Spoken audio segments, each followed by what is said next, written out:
Tai giliau, nes čia klausinės klausimas.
Hello, dear colleagues. Today, NATO's Secretary-General has arrived in Vilnius together with the Commission's President, Ursula von der Leyen.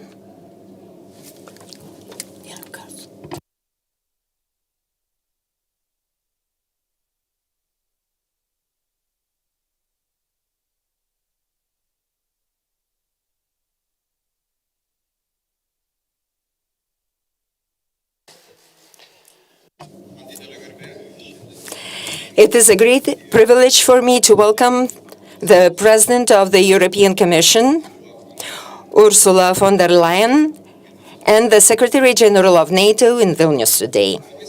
It is very important that today we can discuss the strategic environment of the Baltic region together with the leaders of the two most important organizations for Lithuania, NATO and the European Union. I see your visit as a very important sign of solidarity, support, and encouragement for Lithuania. We discussed with Secretary-General Jens Stoltenberg and Commission President Ursula von der Leyen the worrying security situation in the Baltic region and, because of the Russian military buildup, the evolving situation around Ukraine, which is of great concern to us. We are also concerned about another development, the full military integration of Belarus into Russia's military structures and doctrines. This poses new challenges to NATO's collective security. NATO should adjust its plans, strategy, and tactics accordingly and be prepared for a possible response. Should the security situation become even more complicated, we do not rule out requesting consultations under NATO's Article 4. As we know, this can be done by any ally when its security or territorial integrity is threatened. We have already discussed this issue in the Lithuanian State Defense Council, where we agreed that the request to NATO for assistance would be adopted by unanimous vote. The Council also agreed on the criteria for requesting assistance from NATO. We have recently discussed the possibility of invoking NATO Article 4 with the presidents of the Baltic states and Poland. Such action would be coordinated among the region's allies. Today, we also discussed the importance of cooperation between the EU and NATO in responding to the increasingly deteriorating security environment in our neighborhood. In addition, the migration situation on the Belarusian border created by the hybrid attack by the Belarus regime has not been yet resolved. And it remains highly complex and unpredictable. There is no doubt that the Lukashenko regime and the forces supporting it will continue to test by all possible means and tactics the unity of the Western world, its ability to respond and repel hybrid illegal migration attacks. We appreciate the diplomatic and legislative efforts of the European Commission and the European Council presidents to resolve the crisis. We also appreciate the Commission's recent proposal on countering state-sponsored instrumentalization of migrants at the EU's external border, which provide a good basis for further discussions in the European Council. It is now essential to ensure real protection of the EU external border, to speed up the process of reviewing the EU's policy on migration and asylum, and to secure EU funding for building a physical barrier and developing critical infrastructure at the external border. The EU's financial contribution to the development of the external border infrastructure would not only contribute to border security, but also it would demonstrate EU solidarity and its responsibility for implementing this policy of importance for the whole of European Union, as well as for the security of Europeans. So once again, I would like to thank the President of the European Commission, Ursula von der Leyen, and Secretary-General Jens Stoltenberg for today's meeting and for their support during this difficult period. In Lithuania, we have a saying, "A friend in need is a friend indeed." Thank you. Solidarity, unity, and mutual support are at the core of our strength. Thank you, Mr. President. And now, President of the European Commission, Ursula von der Leyen. Thank you very much, Mr. President de Gitanas, Madam Prime Minister de Ingrida. I'm very happy to be here today in Vilnius together with Secretary-General Jens Stoltenberg. I want to assure you here of the EU's full solidarity with Lithuania, Poland and Latvia in these very challenging times. For months now, Lithuania has been facing a deliberate, cynical and dangerous hybrid attack, an attack organized by the Lukashenko regime. It is putting at risk the life of innocent civilians lured to the Belarus border under false promises. Lithuania has been responding to this hybrid attack in a humane and firm way, and the European Union continues to stand by your side. This includes equipment support to help manage the border effectively in close cooperation with our agencies, Frontex, EASO, and Europol. Lithuania is already benefiting from 37 million euros in emergency assistance, but as I announced earlier this week, we are tripling the EU border management funds for Lithuania, Poland, and Latvia to 200 million euros overall this year and next year. Lukashenko has failed in his bid to undermine EU unity and solidarity. We are facing down his hybrid attack altogether. But we are also well advised to learn the lessons, to deflect away from their internal problems. Our opponents do not shy away from waging hybrid attacks on us. And these attacks can take multiple forms. Disinformation to stoke tensions within society. We saw that also in the pandemic and during our elections. Cyber attacks against individuals, institutions, and infrastructures, putting lives directly at risk. Or, as the current situation shows, the instrumentalization of human beings for political purposes. To respond to such events, it is important that the European Union and NATO work hand in hand. We are testing and coordinating our crisis responses during regular exercises, and we are stepping up our coordination and cooperation on resilience, on situational awareness, and on fighting disinformation. First, on resilience. Under the Security Union strategy, we are assessing our capacities and assets to respond to hybrid threats. In this regard, the European Union has solid tools covering different scenarios. For example, if you look at the situation with Belarus right now, we have mobilized our diplomatic power, reaching out both to our partners and to countries of origin. We have made use of sanctions against individuals and authorities involved. And we are coordinating our sanctions very closely with the United States, the United Kingdom, and Canada. So we have efficient tools. Second, on situational awareness, to be able to take appropriate decisions and act in a timely and effective manner, proper information and analysis capacity is essential. And this is why the European Union needs its own joint situational awareness center. Such a center would help the European Union bundle its expertise and know-how for example, in countering hybrid attacks. And my third point is finally disinformation on disinformation. This is a good example on very efficient cooperation between the European Union and NATO. Our staff are in constant contact to prevent the spread of falsities and to block foreign intervention and interferences.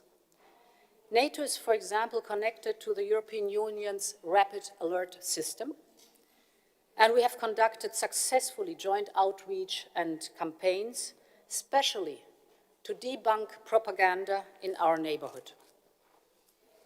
But as hybrid threats are getting more acute, we need to take our cooperation to the next level. And this is why we are working with Secretary-General Jens Stoltenberg on a new EU-NATO joint declaration. Our goal is to renew and to update our political commitment to a very strong EU-NATO partnership. And we stand united with Lithuania, and that is why I would like to thank you, Mr. President, Madam Prime Minister, for having us here today. Thank you. Dėkoju ES komisijos prezidentei, o dabar kviečiu pasisakyti NATO generalinį sekretorių Jens Stoltenberg.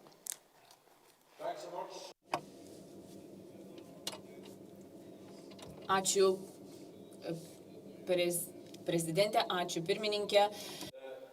It's a great pleasure to be in Vilnius. It's always great to be here, but especially today to be here together with the President of the European Commission, Ursula von der Leyen.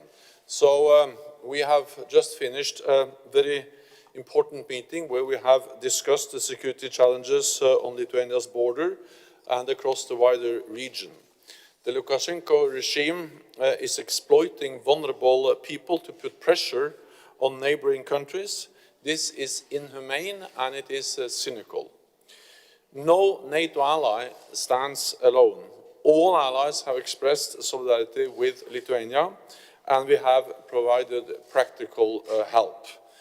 NATO recently deployed a team of experts to Lithuania to share information, analysis, and experience in countering hybrid threats. We are also in contact with partner countries that may be used for transit, and I welcome their efforts. This crisis affects both NATO and the European Union. Lithuania is a member of both organizations, so it is important for President von der Leyen and me to be here together today. NATO and the EU work together on a range of security issues, including on countering hybrid threats. And today we discussed how we could step up our joint work between NATO and the European Union, including through a new joint declaration. Because we are stronger and safer when we work together. We also discussed Russia's unexplained and unjustified military build-up near Ukraine. We call on Russia to be transparent, reduce tensions, and to de-escalate. NATO remains vigilant. We stand ready to defend all allies, and we will continue to provide our partner Ukraine with political and practical support. NATO foreign ministers will meet in Riga on Tuesday. They will assess the security situation, including with their Ukrainian and Georgian counterparts. Our support to partners is not a threat to Russia, and it helps them defend themselves against aggression. NATO's dual-track approach to Russia, defense and dialogue, remains unchanged. The alliance proposed to hold another meeting of the NATO-Russia Council over 18 months ago. That proposal still stands. The ball is in Russia's court. At the same time, NATO continues to deliver strong deterrence and defense. Our battle group in Lithuania and the others in Estonia, Latvia and Poland help to deter any aggression. So, President and Prime Minister, thank you again for Lithuania's valuable contribution to our shared security. And President von der Leyen, It is really a pleasure to be together with you here, and I look forward to continue to strengthen the cooperation between NATO and the European Union. Thank you. Dėkoju NATO generaliniam sekretoriui. Dabar Thank you. Prime Minister of Lithuania, Ingrida Šimonytė. Mr. President, Madam Commission President, Mr. Secretary-General of NATO, I believe that today is a very important day because we once again saw the unity that exists among us. And this is very important today, considering the current circumstances. This is not only unity between those member states who are facing the hybrid attack.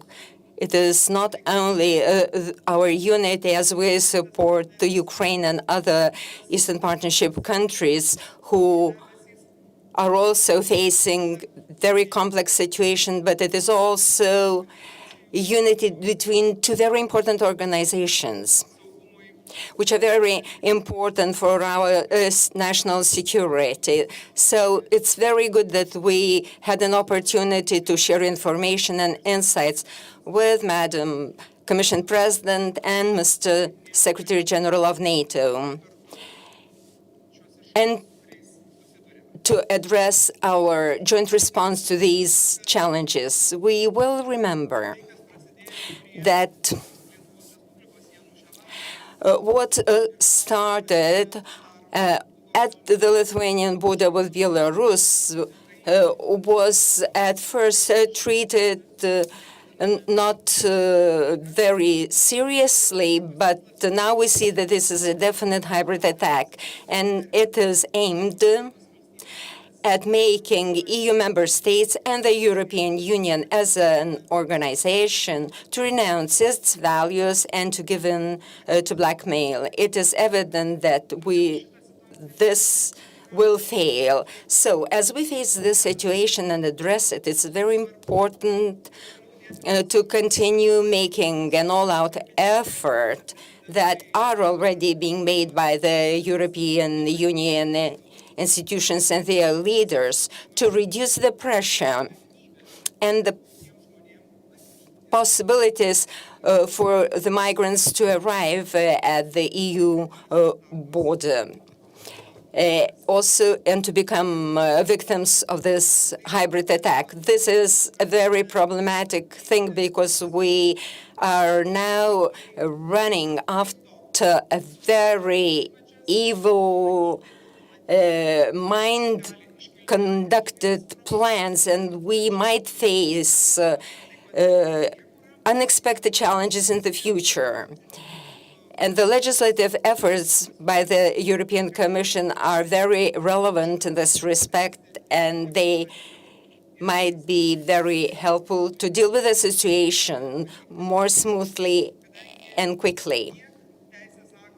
Both legal acts on sanctions, legal acts on migration and asylum do not at the present moment respond to the current situation that has emerged. And of course, it is very difficult for the European Union to plan ahead in such a situation, especially when we have orchestrated action by a person who clings to his power. So it is very important to remember how it all started and why we are where we are. It started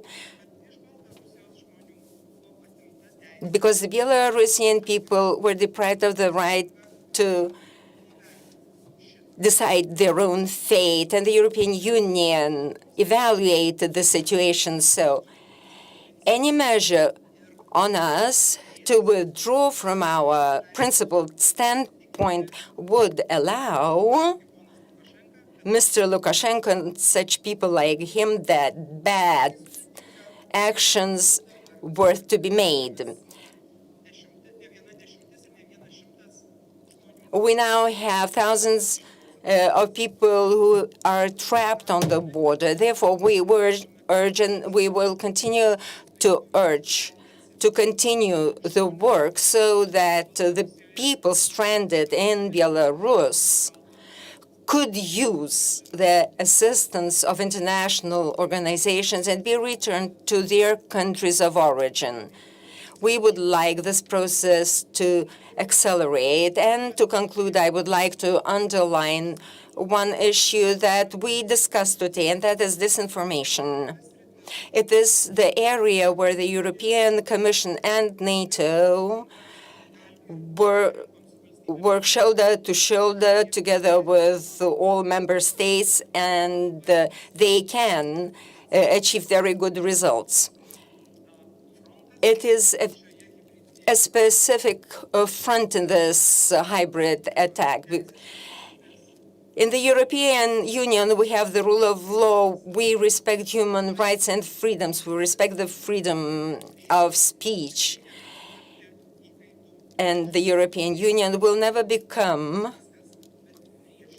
concede to any kind of blackmail.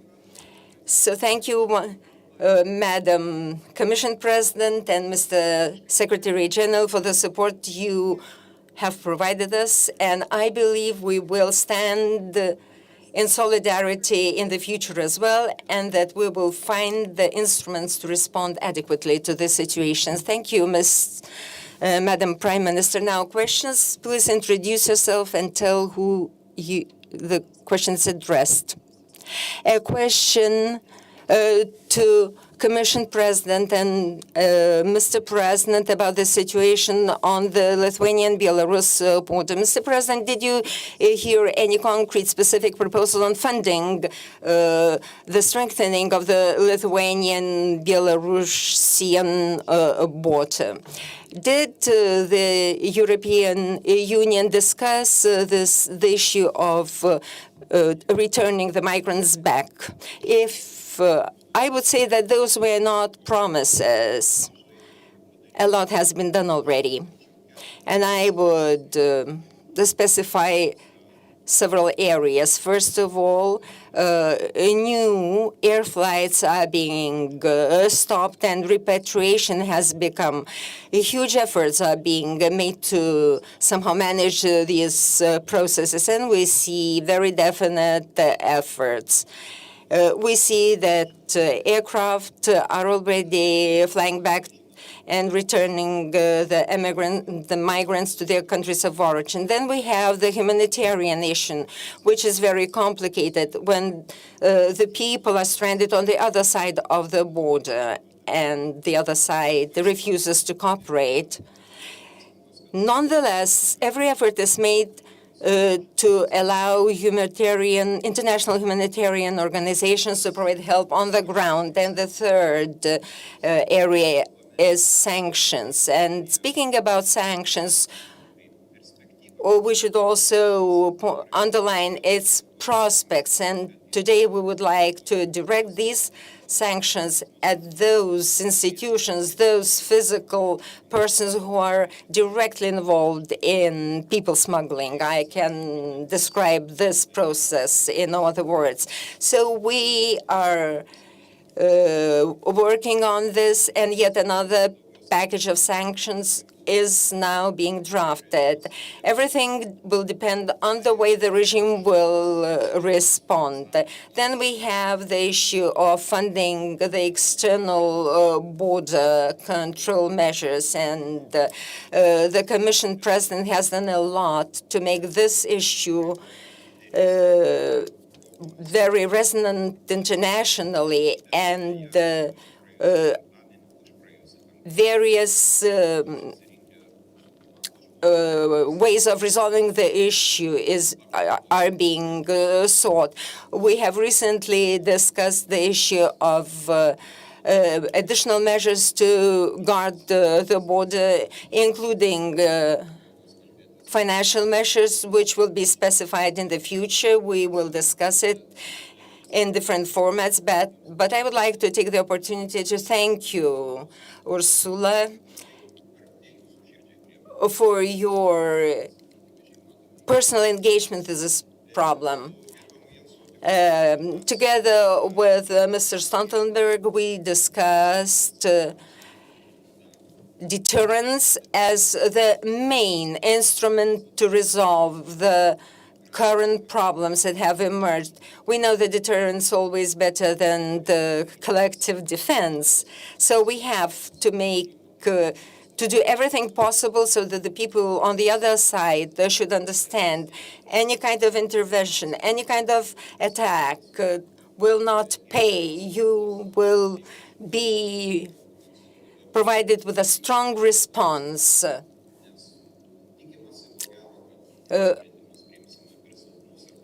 Perhaps they believe that our response will be weak, but that is not so. Today's visit demonstrates that the response is swift, it is specific, and it is our major security guarantee. Yes, thank you for perhaps, first of all, having a look at your question. Indeed, we've been discussing together that we will triple the amount of funding for the border management, what is necessary for Lithuania. And this includes, for example, you have a very long border. So what you need is electronic surveillance on it, for example, drones that are necessary, or the patrolling vehicles, or the equipment for the border guards, but of course also Frontex. So there's a broad variety of instruments to use to manage the border. And then indeed the process of repatriation, we have been immediately in contact with IOM and UNHCR, who are working on Belarus territory to support the repatriation of migrants trapped at the EU-Belarus border. And this is increasingly now being successful. I want to commend Iraq for very good cooperation here. 75% of the migrants that are trapped at on Belarus territory are from Iraq. And Iraq has immediately responded, now repatriating with aircrafts citizens back to Iraq. We accompany that through IOM and UNHCR, but of course also through funding that we are giving to the UN agencies.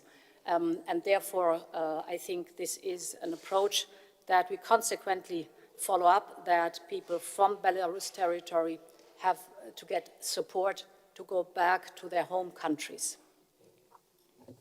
Dėkuoju už atsakymus. Thank you. Next question, please. I would like to follow up on what the President said about the deterrence. And the question firstly would go to Mr. Secretary-General. So more than a week ago, you spoke in NATO conference and you were talking about the nuclear sharing. And you entertained quite an interesting, and some might say bold idea about Germany. I quote you, Germany can of course decide whether there will be nuclear weapons in your country, but alternative is that we easily end up with nuclear weapons on other countries in Europe, also in the east of Germany. Now, could you elaborate, what are those countries? What did you mean by those countries in east of Germany? Are we standing in one of those? And secondly, NATO, and especially you stood for not mirroring Russia's actions, aggressive actions. However, some NATO officials have admitted officially that there may be a need for non-nuclear strategic offensive capabilities, long-range weapons deployed in Europe. With recent deployments of US or reactivation of US 56 Artillery Command in Europe and subsequent deployment of hypersonic weapons, do you see that as a contradiction to what you said about not mirroring action, or is this further NATO policy? And if I may, just to follow what the President said about the Ukraine, because the Ukraine crisis is still developing. You said, Mr. Secretary-General, as well, that if Russia uses force against Ukraine, that will have costs, there will be consequences. Now, the Ukrainians and friends of Ukrainians and allies are asking one simple question. So what are those costs? What are those consequences that you have in mind? Have you discussed those today? Dėkui. Thank you. First of all, we call on Russia to de-escalate, to be transparent, because the increased Russian presence close to Ukraine's borders is something which is very concerning for many reasons. It's also concerning because it is unprovoked and unexplained. And what we see It's a concentration of forces which is unusual. We see heavy weapons, we see armored units, we see artillery, we see battle tanks, we see drones, we see also electronic warfare systems, and then we see tens of thousands of combat-ready troops. So the message to Russia is that they should de-escalate, reduce tensions, and be transparent. Then we also send a message to Moscow about that if they decide to use force, then of course there will be consequences. And we have demonstrated our will and our capability to impose costs and consequences on Russia before. We did that after the illegal annexation of Crimea back in 2014, where NATO allies, the European Union, since then have actually imposed heavy economic sanctions, financial sanctions on Russia. And we have also, since then, implemented the biggest reinforcement of our collective defense since the end of the Cold War. With battle groups, for instance, here in the Baltic region, a German-led battle group in Lithuania. Tomorrow I will visit the Canadian-led battle group in Latvia, and we have battle groups in Poland and also Estonia. We have tripled the size of the NATO response force, and we have increased our presence in the eastern part of the alliance, on land, in the air and at sea, with air policing, with increased presence of NATO troops, and also with more naval presence. So we have demonstrated before our resolve to impose costs on Russia when they violate international law, violate the territorial integrity and sovereignty of a close partner of NATO, Ukraine. Then on the question of no, we will not mirror what Russia does. So, for instance, we have no intentions of deploying nuclear-capable missiles in Europe. But of course, we need to respond when we see Russia constantly violating arms control agreements. That led to the demise of, for instance, the INF treaty that banned all intermediate-range weapon systems. When they test and deploy new advanced nuclear-capable systems, then, of course, we need to make sure that we continue to have credible deterrence and defense in a changed security environment. And therefore, we are investing more. We have modernized also the NATO command structure, and we have increased the readiness of our forces. We are also improving air and missile defense systems.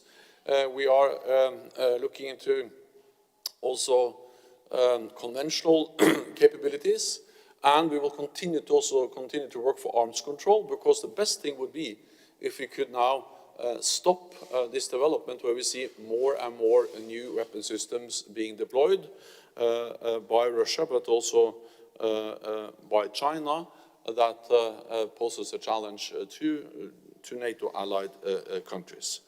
Then on the nuclear sharing, well, that was part of a discussion in Germany before the new government presented its platform for the new incoming government in Germany. Now the new platform has been presented, and in the new platform it's clearly stated that Germany will continue to be part of nuclear sharing, and therefore this is not in any way any issue anymore. I welcome that decision by the incoming German government. Dėkoju labai už. Thank you for your answers. Thank you for your questions. Thank you for taking part in this press conference, and have a nice day.